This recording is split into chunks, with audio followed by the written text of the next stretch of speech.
고린도서 15장 50절에서 58절 말씀을 제가 봉독해 드리겠습니다.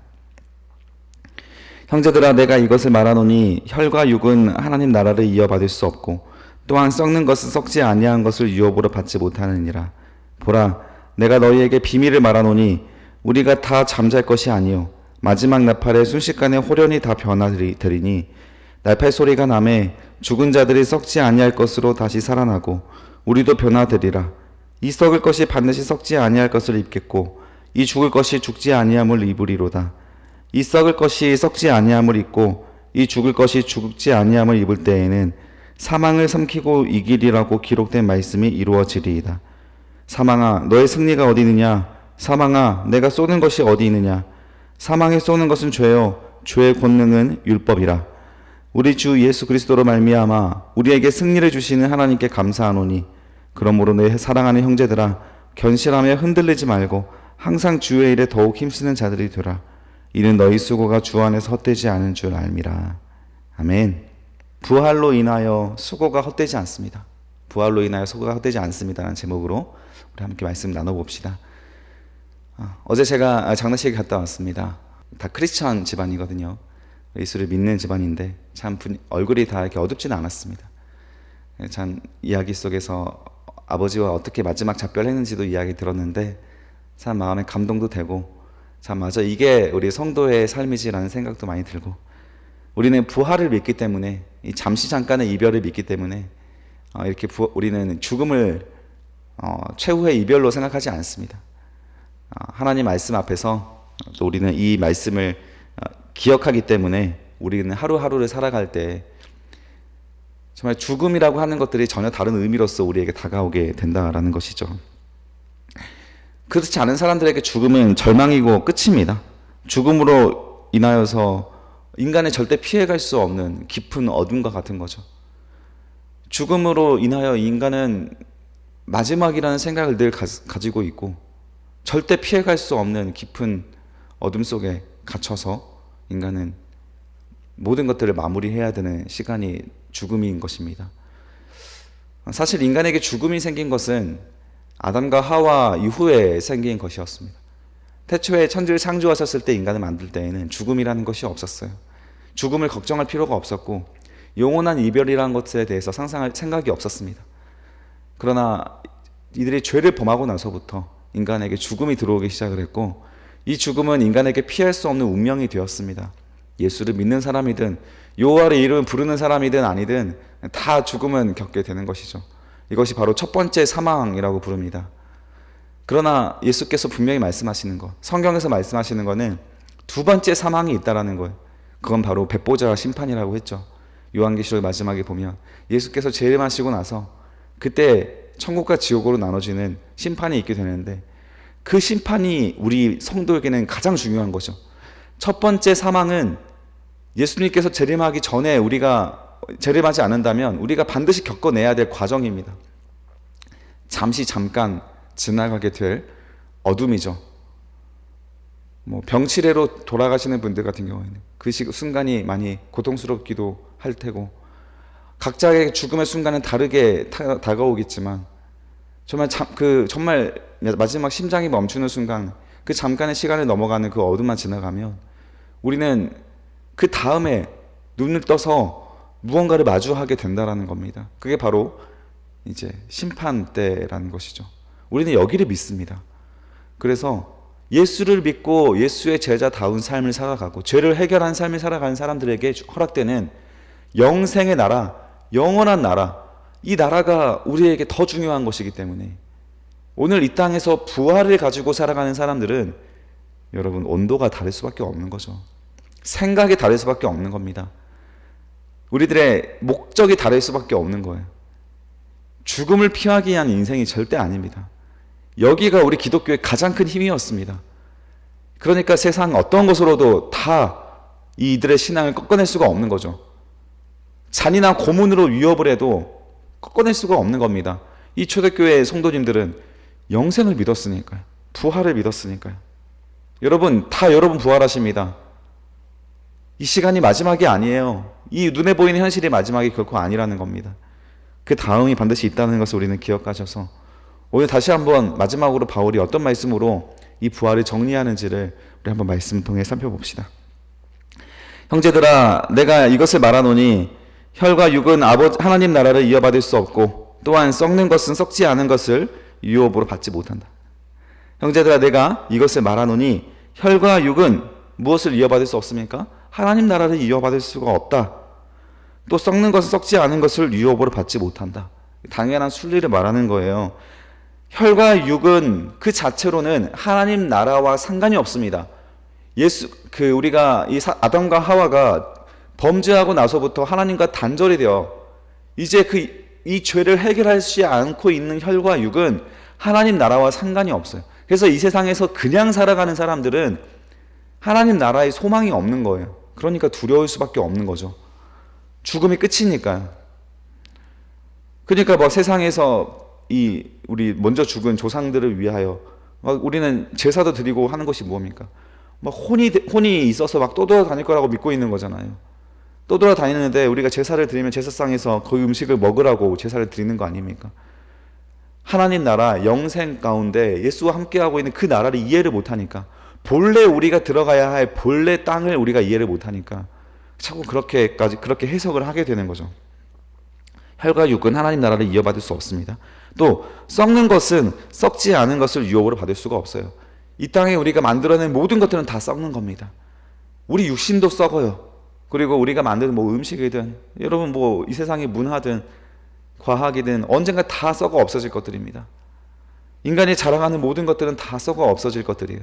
이런 것들은 썩지 않는 영원한 것을 이해를 할 수가 없는 거예요. 여러분, 우리가 영생을 이해할 수 있을 것 같습니까?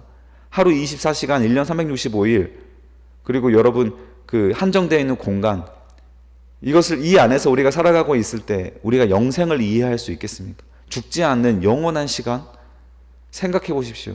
그때 뭐 할 겁니까 여러분? 100년의 인생도 지겹다고 말하시는 분들이 많은데 영원한 생활을 어떻게 살아갑니까? 우리의 머리로는 이해 못해요.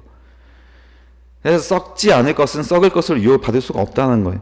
51절에 보면 보라, 내가 너희에게 비밀을 말하노니 우리가 다 잠잘 것이 아니요 마지막 나팔에 순식간에 홀연히 다 변화될 것이다. 우리가 마지막 나팔하면 기억나는 게 있어야죠.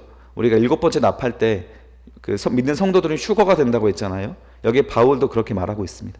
이 나팔을 불 때, 마지막 나팔을 불 때 우리는 홀연히 변화되어서 우리가 천사의 몸처럼 바뀌어 그때 살아있는 자들은 하늘나라로 휴거하고 하나님 나라에 가게 됩니다.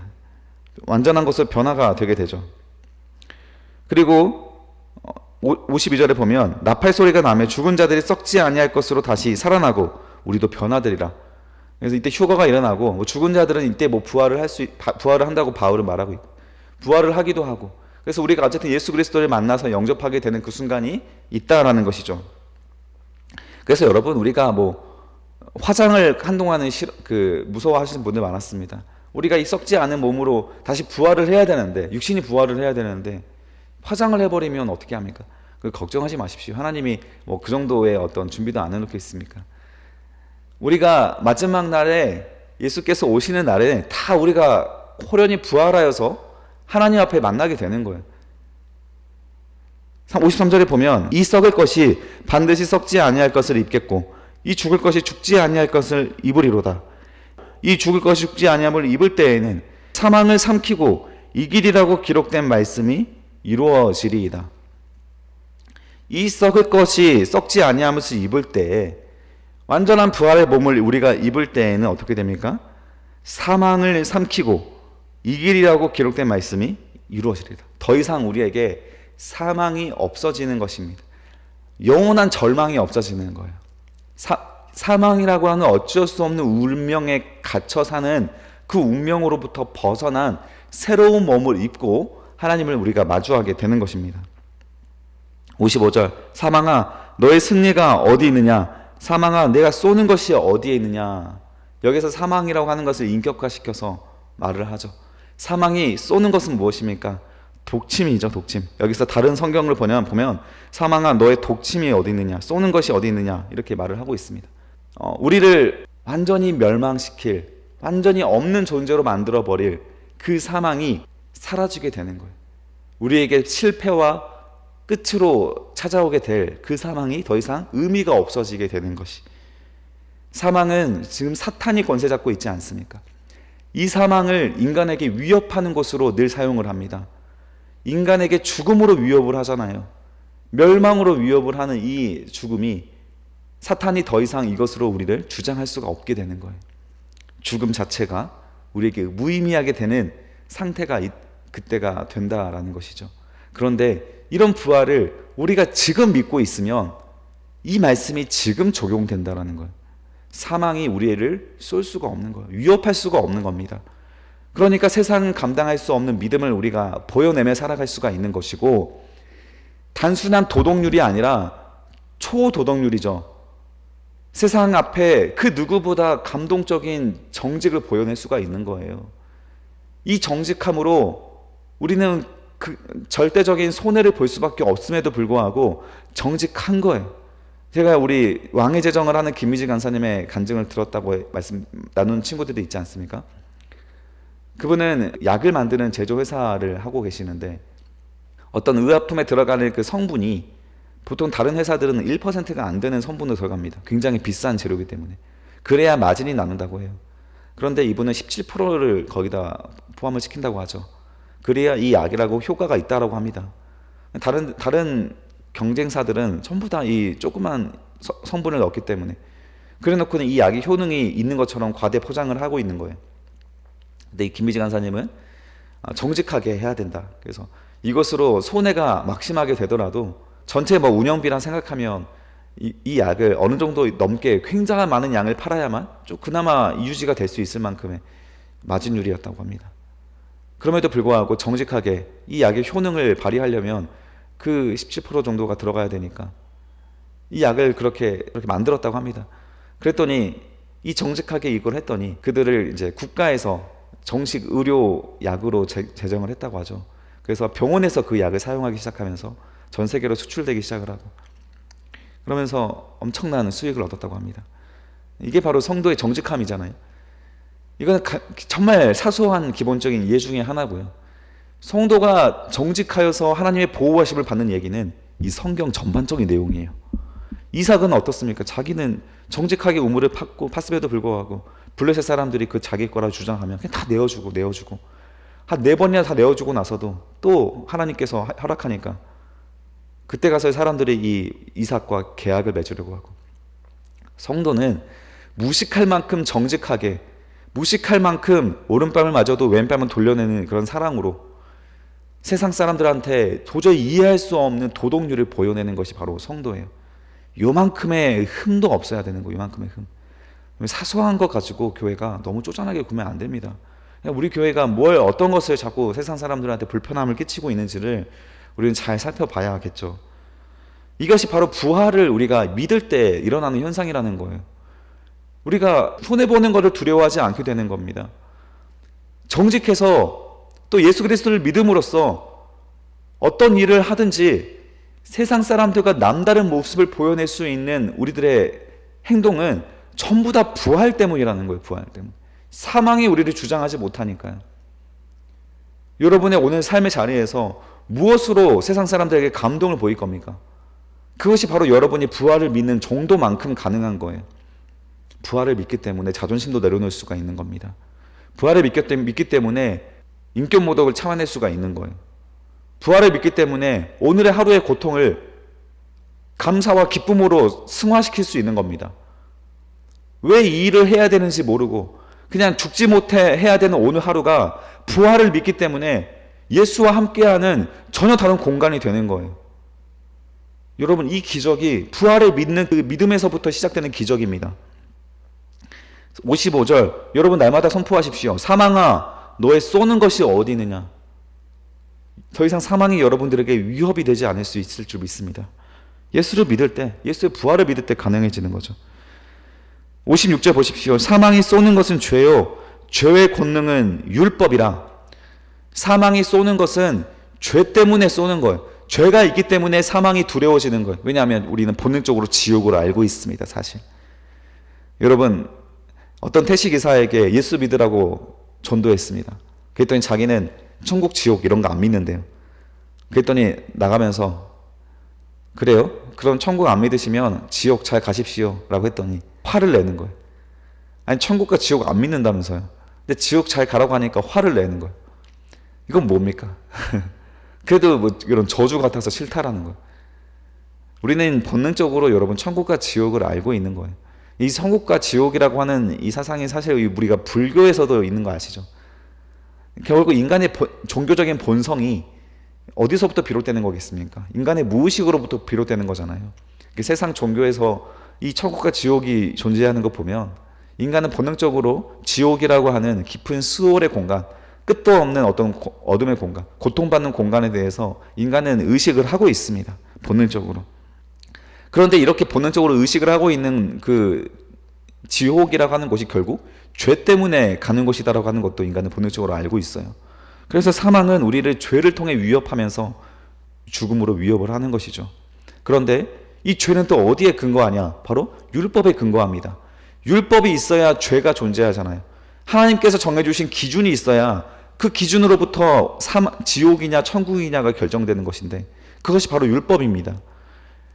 이 사망이 자신의 권능으로 우리 인간들을 협박하고 인간들에게 정죄할 수 있는 장치가 바로 율법이에요. 그러나 57절에 보십시오. 우리에게는 율법이 우리를 죄로서 주장할 수가 없게 됩니다. 57절. 우리 주 예수 그리스도를 말미암아 우리에게 승리를 주시는 하나님께 감사하노라. 아멘. 예수께서 이 율법으로부터 사망이 힘을 얻어서 죄를 쏘는데 죄로 인하여 위협을 하는데 예수 그리스도에게는 믿는 자에게는 위협이 되지 않아요. 그 이유가 뭡니까? 예수께서 우리의 죄를 해결했기 때문이죠. 이 말씀에 대해서 우리 청년들 여러 번 제가 말씀드렸습니다. 우리가 여전히 죄를 짓는데 예수께서 해결해 줘서 우리가 더 이상 사망의 위협을 받지 않는 것이 아니라고 했죠.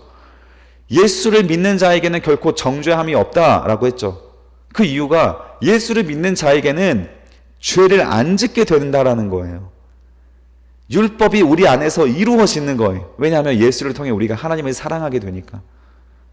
하나님을 사랑하니까 이 아침을 깨워서 말씀을 보는 것이 즐거워지는 거예요. 성경에서 우리에게 요구하는 이 믿음의 삶이 기뻐지는 겁니다. 이게 믿는 자들을 통한 기적이라고 했잖아요. 이게 예수 그리스도께서 우리 안에 들어오게 되면 일어나는 일입니다. 얼마나 기쁘겠습니까? 그런데 이 성경 말씀이 무엇을 말하는지 모르면 어떻게 우리가 순종을 해요? 따라서 예수가 우리 안에 들어오면 예수님께서 우리와 함께 하시면 이 성경 말씀이 즐거워지는 그런 기적이 먼저 일어나게 됩니다.